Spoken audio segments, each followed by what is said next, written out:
And ನನ್ನ ಸಬ್ಸ್ಕ್ರೈಬರ್ಸ್ಗೆ ಈ ವಿಡಿಯೋನ ನೋಡ್ತಾ ಇರೋ ಎಲ್ರಿಗೂ ಹ್ಯಾಪಿ ನ್ಯೂ ಇಯರ್. ಹೊಸ ತಗೊಂಡಿಲ್ಲ, ಸೊ ಇದು ಒಂದು ಗಿಫ್ಟ್. ಇದು ಇಲ್ಲಿಗಿಂತ ಅಲ್ಲಿ ತುಂಬಾ ಅಫೋರ್ಡಬಲಿ. ನಾನು ಮೊದಲನೇ ಸಲ ಟ್ರೈ ಮಾಡಿದ್ದು, ತುಂಬಾ ಚೆನ್ನಾಗಿ ಬಂದಿತ್ತು.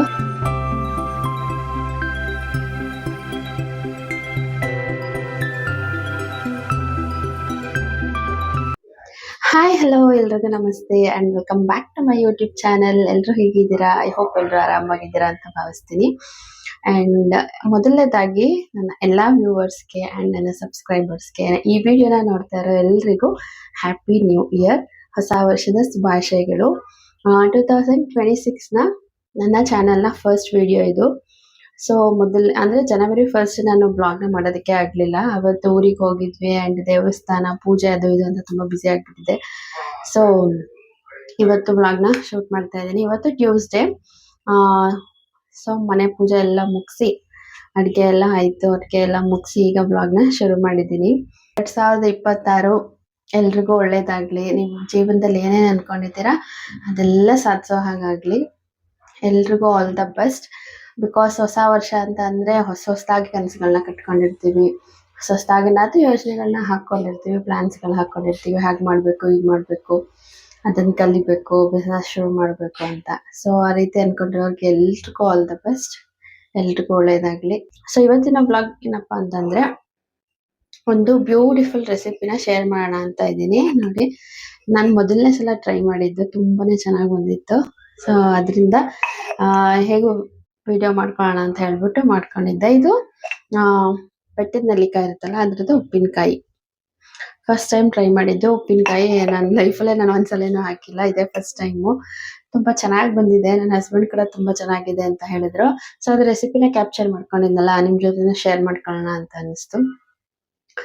ಸೊ ವಿಡಿಯೋ ನೋಡಿ. ಆ್ಯಂಡ್ ಯಾರೆಲ್ಲ ನನ್ನ ಚಾನಲ್ಗೆ ಹೊಸಬ್ರಿದ್ದೀರಾ ದಯವಿಟ್ಟು ಸಬ್ಸ್ಕ್ರೈಬ್ ಮಾಡ್ಕೊಳ್ಳಿ, ಸಪೋರ್ಟ್ ಮಾಡಿ. ಆ್ಯಂಡ್ ಈ ವಿಡಿಯೋ ಇಷ್ಟ ಆದರೆ ಲೈಕ್, ಶೇರ್, ಕಮೆಂಟ್ ಎಲ್ಲ ಮಾಡಿ. ಸೊ ವ್ಲಾಗ್ನ ಈಗ ಶುರು ಮಾಡಿದ್ದೀನಿ. ನೋಡೋಣ ಇವತ್ತು ಯಾವ ರೀತಿ ಎಂಡ್ ಆಗುತ್ತೆ ಅಂತ ಹೇಳ್ಬಿಟ್ಟು. ಆ್ಯಂಡ್ ಇವತ್ತು ಈವ್ನಿಂಗ್ ಮೇಲೆ ಸ್ವಲ್ಪ ಆಚೆ ಕೂಡ ಹೋಗಬೇಕು, ದೇವಸ್ಥಾನಕ್ಕೆ ಹೋಗ್ಬಿಟ್ಟು ಬರೋಣ ಅಂತ ಅಂದ್ಕೊಂಡಿದ್ದೀವಿ. ಇವತ್ತು ಸಂಕಷ್ಟ ಚತುರ್ಥಿ ಆ್ಯಕ್ಚುಲಿ. ಸೊ ಹಾಗೆ ದೇವಸ್ಥಾನಕ್ಕೆ ಹೋಗ್ಬಿಟ್ಟು ಕೈ ಮುಕ್ಕೊಂಡು ಬರೋಣ ಅಂತ ಅಂದ್ಕೊಂಡಿದ್ದೀನಿ. ನೋಡುವ ಬನ್ನಿ ಗೈಸ್, ಈ ಗೂಸ್ಬೆರಿ ಉಪ್ಪಿನಕಾಯಿನ ಯಾವ ರೀತಿ ಮಾಡೋದು ಅಂತ ಹೇಳ್ಬಿಟ್ಟು. ಇದನ್ನ ನಾನು ಮಾರ್ಕೆಟ್ನಿಂದನೇ ತೊಗೊಂಡು ಬಂದಿದ್ದೆ. ಒಂದು ಅರ್ಧ ಕೆಜಿ ಅಷ್ಟು ತೊಗೊಂಡು ಬಂದಿದ್ದೆ. ನಾರ್ಮಲಿ ನಾನು ಇದನ್ನ ಮಾರ್ನಿಂಗ್ ಬರೀ ಖಾಲಿ ಹೊಟ್ಟೆನಲ್ಲಿ ತಿಂತಿದ್ದೆ. ಅದು ಒಂದು ರೆಸಿಪಿ ಇದೆ, ಅದನ್ನು ನಾನು ನೆಕ್ಸ್ಟ್ ವಿಡಿಯೋಸ್ನಲ್ಲಿ ಶೇರ್ ಮಾಡ್ತೀನಿ. ಬಟ್ ಇದು ಸ್ವಲ್ಪ ಜಾಸ್ತಿ ಕ್ವಾಂಟಿಟಿ ಇದ್ದಿದ್ದರಿಂದ ಉಪ್ಪಿನಕಾಯಿ ಹಾಕೋಣ, ಯಾವತ್ತೂ ಹಾಕಿ ಎಲ್ಲ ಟ್ರೈ ಮಾಡೋಣ ಅಂತ ಹೇಳ್ಬಿಟ್ಟು ಒಂದು ಯೂಟ್ಯೂಬ್ ವಿಡಿಯೋ ನೋಡಿಕೊಂಡೆ ಟ್ರೈ ಮಾಡಿದ್ದೆ ಆ್ಯಕ್ಚುಲಿ.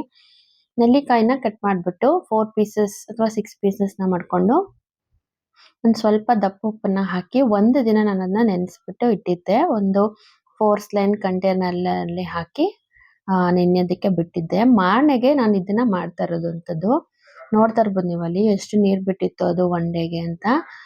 ಅಷ್ಟಕ್ಕೆ ನಾನು 1 ಟೇಬಲ್ ಸ್ಪೂನ್ ಸಾಸಿವೆ, 1 ಟೇಬಲ್ ಸ್ಪೂನ್ ಜೀರಿಗೆ, 1 ಟೇಬಲ್ ಸ್ಪೂನ್ ಮೆಣಸು ಆ್ಯಂಡ್ ಅರ್ಧ ಟೀ ಸ್ಪೂನ್ ಆಗುವಷ್ಟು ಮೆಂತ್ಯ ಕಾಳನ್ನ ಸ್ವಲ್ಪ ಡ್ರೈ ರೋಸ್ಟ್ ಮಾಡ್ಕೊಂಡಿದ್ದೀನಿ. ಒಂದು ಸ್ವಲ್ಪ ಕೆಂಪಾಗೋವರೆಗೂ ರೋಸ್ಟ್ ಮಾಡಿಕೊಂಡು, ಅದು ಆರಿದ ನಂತರ ಪೌಡರ್ ಮಾಡಿಕೊಂಡು ನಾವು ಮೊದಲೇ ಎತ್ತಿಟ್ಕೊಂಡಿದ್ವಲ್ಲ ಅದಕ್ಕೆ ಮಿಕ್ಸ್ಗೆ ಹಾಕುವಂಥದ್ದು. ನೀರನ್ನ ನೀವು ಸಪ್ರೇಟ್ ಒಂದು ಲೋಟಕ್ಕೆ ಎತ್ತಿಟ್ಕೊಂಬಿಡಿ. ಅದನ್ನು ನಾವು ನೆಕ್ಸ್ಟ್ ಮಿಕ್ಸ್ ಮಾಡಬೇಕಾದ್ರೆ ಅದನ್ನ ಯೂಸ್ ಮಾಡ್ಕೋಬೋದು. ಬೇರೆ ಹೊಸದಾಗಿ ಈ ನೀರನ್ನ ಯೂಸ್ ಮಾಡೋ ಬೇಡ. ಆ ನೀರನ್ನೇ, ಉಪ್ಪು ನೀರನ್ನೇ ಯೂಸ್ ಮಾಡ್ಕೋಬೋದು, ಚೆನ್ನಾಗಿರುತ್ತೆ. ನೋಡ್ತಾ ಇರ್ಬೋದು ನೀವು ಎಷ್ಟು ಡ್ರೈ ಆಗಿದೆ. ನಾನು ಇದಕ್ಕೆ ಇನ್ನೂ ಈ ನೀರನ್ನು ಮಿಕ್ಸ್ ಮಾಡಿಲ್ಲ. ನಾನು ಫಸ್ಟೇ ಒಂದು ಲೋಟಕ್ಕೆ ಹಾಕಿ ಎತ್ತಿಟ್ಕೊಂಡನಲ್ಲ, ಅದನ್ನು ಇವಾಗ ಸ್ವಲ್ಪನೇ ನೋಡಿಕೊಂಡು ಹಾಕೋಬೇಕು. ಎಲ್ಲನೂ ಹಾಕಬೇಕು ಅಂತೇನಿಲ್ಲ, ಅದು ನೋಡಬೇಕು ಅದಕ್ಕೆ ಎಷ್ಟು ಕ್ವಾಂಟಿಟಿ ಬೇಕು ಅಷ್ಟನ್ನು ಹಾಕ್ಕೊಂಡು ಮಿಕ್ಸ್ ಮಾಡಿಕೊಂಡ್ರೆ ಆಯಿತು. ಇದಿಷ್ಟು ಆದ ನಂತರ ಇದಕ್ಕೆ ಒಗ್ಗರಣೆ ಕೊಟ್ಕೊಂಡ್ರೆ ಇದ್ರದ್ದು ಶೆಲ್ಫ್ ಲೈಫ್ ಸ್ವಲ್ಪ ಜಾಸ್ತಿ ಇರುತ್ತೆ. ಅಂದರೆ 1-2 ತಿಂಗಳು 3 ತಿಂಗಳು ಕಾಲ ಇಟ್ಕೋಬೋದು.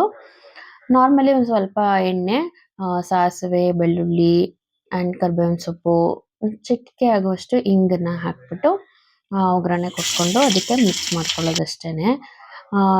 ಇದನ್ನ ನೀವು ಒಂದು 2-3 ತಿಂಗಳು ಆರಾಮ್ಸೆ ಇಟ್ಕೋಬೋದು. ಇನ್ನು ಫ್ರಿಜ್ಜಲ್ಲಿ ಇಟ್ಕೋತೀವಿ ಅಂದರೆ ಇನ್ನೂ ಲಾಂಗ್ ಟೈಮ್ನ ಇಟ್ಕೋಬೋದು. ಅಥವಾ ಜಾಸ್ತಿ ಕ್ವಾಂಟಿಟಿನಲ್ಲಿ ಇದೆ, 1 ಕೆಜಿ ಇದೆ ಅಂತಂದರೆ ಬೆಟ್ಟದ ನೆಲ್ಲಿಕಾಯಿ, ನೀವು ಅದನ್ನ ಒಗ್ಗರಣೆ ಕೊಟ್ಕೊಳ್ದೇನೆ ಈ ರೀತಿ ಉಪ್ಪು ಖಾರದಲ್ಲಿ ಮಿಕ್ಸ್ ಮಾಡಿ ಇಟ್ಕೊಂಡ್ಬಿಟ್ರೆ ನಿಮ್ಗೆ ಯಾವಾಗ ಬೇಕು ಅವಾಗ ಸ್ವಲ್ಪ ಸ್ವಲ್ಪ ತಗೊಂಡು ಒಗ್ಗರಣೆ ಇಟ್ಕೋಬಹುದು. ಆ ಥರನೂ ಮಾಡ್ಕೋಬಹುದು. ನನ್ಗೆ ಇದ್ದಿದ್ದೆ ಸ್ವಲ್ಪ ಅಲ್ವಾ, ಸೊ ಫಸ್ಟ್ ಟೈಮ್ ಬೇರೆ ಟ್ರೈ ಮಾಡ್ತಾ ಇದ್ದೆ. ಸೊ ನೋಡೋಣ ಯಾವ ರೀತಿ ಬರುತ್ತೆ ಅಂದ್ಬಿಟ್ಟು ಮಾಡಿದ್ದೆ. ಟೇಸ್ಟ್ ಅಂತೂ ತುಂಬಾನೇ ಚೆನ್ನಾಗಿತ್ತು. ನಾವೀಗ ಡೈಲಿ ಯೂಸ್ ಮಾಡ್ತಾ ಇದ್ದೀವಿ. ತುಂಬಾನೇ ಚೆನ್ನಾಗಿದೆ. ಆ ಅಂಗಡಿನಲ್ಲಿ ಯಾವಾಗ ಯಾವಾಗೋ ಮಾಡಿರುವಂಥದ್ದು, ಅದಕ್ಕೆ ಪ್ರಿಸರ್ವೇಟಿವ್ಸ್ ಹಾಕಿರ್ತಾರೆ. ಆಯಿಲು ಕೂಡ ತುಂಬಾ ಜಾಸ್ತಿ ಯೂಸ್ ಮಾಡಿರ್ತಾರೆ. ಇನ್ನು ಮನೆಯಲ್ಲೆಲ್ಲ ಮಾಡಿ ತಿನ್ನುವಂಥದ್ದು ರೇರೆ. ಸೊ ಸಿಕ್ತಾಗ ಮಾಡ್ಕೊಂಡ್ಬಿಡ್ಬೇಕು. ನನ್ನ ಮಾರ್ನಿಂಗ್ ರೊಟೀನ್ ಹಾಗೆ ಕೆಲವು ಡಿಟಾಕ್ಸ್ ಡ್ರಿಂಕ್ಸ್ ವಿಡಿಯೋನ ನನ್ನ ನೆಕ್ಸ್ಟ್ ವ್ಲಾಗ್‌ನಲ್ಲಿ ನಾನು ಅಪ್ಲೋಡ್ ಮಾಡ್ತೀನಿ.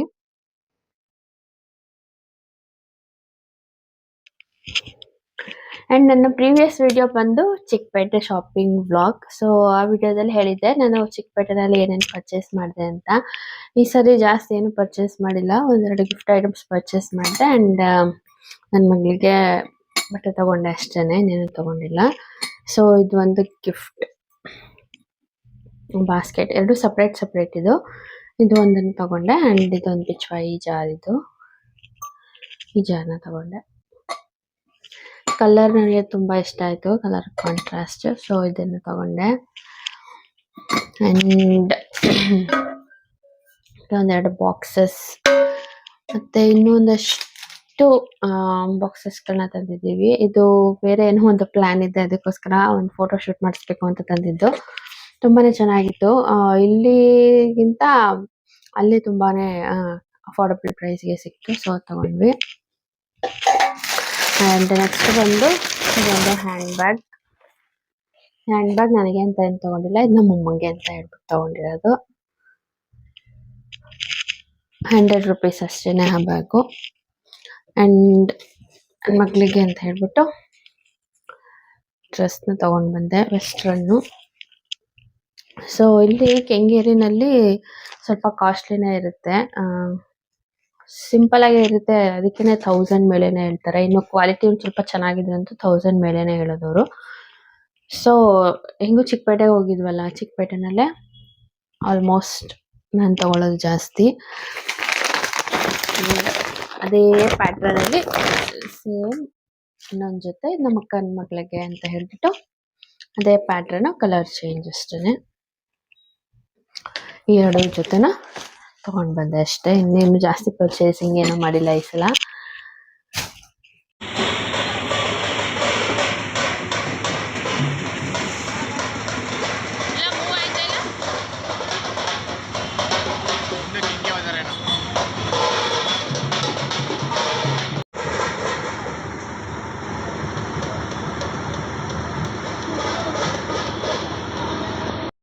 ಇದು ನಮ್ಮ ಮನೆ ಪಕ್ಕದಲ್ಲೇನೆ ಅಣ್ಣಮ್ಮ ದೇವಿನ ಕೂರಿಸಿದ್ರು. ತುಂಬಾ ಜಾತ್ರೆ ತರನೇ ಮಾಡಿದ್ರು. ಒಂದು ಏರಿಯಾ ಫುಲ್ ಶಾಪಿಂಗ್ ಸ್ಟ್ರೀಟ್ ತರ ಕನ್ವರ್ಟ್ ಮಾಡ್ಬಿಟ್ಟಿದ್ರು. ಅಲ್ಲಿಗೆ ಹೋಗಿ ಪೂಜೆನ ಮುಗಿಸ್ಕೊಂಡು ಒಂದು ಸ್ವಲ್ಪ ಸುತ್ತಾಡ್ಕೊಂಡು ಶಾಪಿಂಗ್ ಎಲ್ಲ ಮಾಡ್ಕೊಂಡು ನಮ್ಮ ಡೇನ ಎಂಡ್ ಮಾಡಿದ್ವಿ. ಸೊ ಇದಾಗಿತ್ತು ಗೈಸ್ ಹೊಸ ವರ್ಷದ ಮೊದಲನೇ ವ್ಲಾಗ್. ನಿಮಗೆಲ್ಲ ಇಷ್ಟ ಆದರೆ ಲೈಕ್ ಮಾಡಿ, ಶೇರ್ ಮಾಡಿ. ಇನ್ನು ಇತ್ತೀಚೆಗಂತೂ ಇನ್ಸ್ಟಾಗ್ರಾಮ್, ಯೂಟ್ಯೂಬ್ ಆಗಿರ್ಬೋದು ತುಂಬಾ ಜನ ಸ್ಟಾರ್ಟ್ ಮಾಡ್ತಾ ಇದ್ದಾರೆ. ಅಂದರೆ ಯೂಟ್ಯೂಬ್ ಚಾನಲ್ಸ್ ಆಗಿರ್ಬೋದು, ಇನ್ಸ್ಟಾಗ್ರಾಮ್ ಅಕೌಂಟ್ಸ್ ಆಗಿರ್ಬೋದು, ತುಂಬಾ ಜನ ಶುರು ಮಾಡ್ತಾ ಇದ್ದಾರೆ ಕಾಂಟೆಂಟ್ ಕ್ರಿಯೇಷನ್ನ. ನೀವು ಕೂಡ ಯಾರಾದರೂ ಇಂಟ್ರೆಸ್ಟ್ ಇದ್ದರೆ ಅಥವಾ ನಿಮ್ಗೆ ಏನಾದ್ರು ಡೌಟ್ಸ್ ಏನಾದರೂ ಕೇಳಬೇಕು ಅಂತಿದ್ರೆ ನನಗೆ ಕಾಮೆಂಟ್ ಸೆಕ್ಷನಲ್ಲಿ ಪಿಂಗ್ ಮಾಡ್ಬೋದು. ನನಗೆ ಗೊತ್ತಿರೋಷ್ಟು ಇನ್ಫಾರ್ಮೇಷನ್ನ ನಾನು ನಿಮಗೆ ಹೇಳೋದಕ್ಕೆ ಇಷ್ಟಪಡ್ತೀನಿ. ಆ್ಯಂಡ್ ಇನ್ನೂ ಯಾವ ರೀತಿ ವೀಡಿಯೋಸ್ಗಳು ಬೇಕು ಅಂತಲೂ ಕೂಡ ಕಾಮೆಂಟ್ ಸೆಕ್ಷನಲ್ಲಿ ಹಾಕಿ, ಸೊ ದಟ್ ನನಗೂ ಕೂಡ ಈಸಿ ಆಗುತ್ತೆ ವೀಡಿಯೋಸ್ಗಳನ್ನ ಮಾಡೋದಕ್ಕೆ. ಓಕೆ ಗೈಸ್, ನಾನು ಈ ವಿಡಿಯೋನ ಇಲ್ಲಿಗೆ ಎಂಡ್ ಮಾಡ್ತಾ ಇದ್ದೀನಿ. Thanks for watching this video and keep supporting me.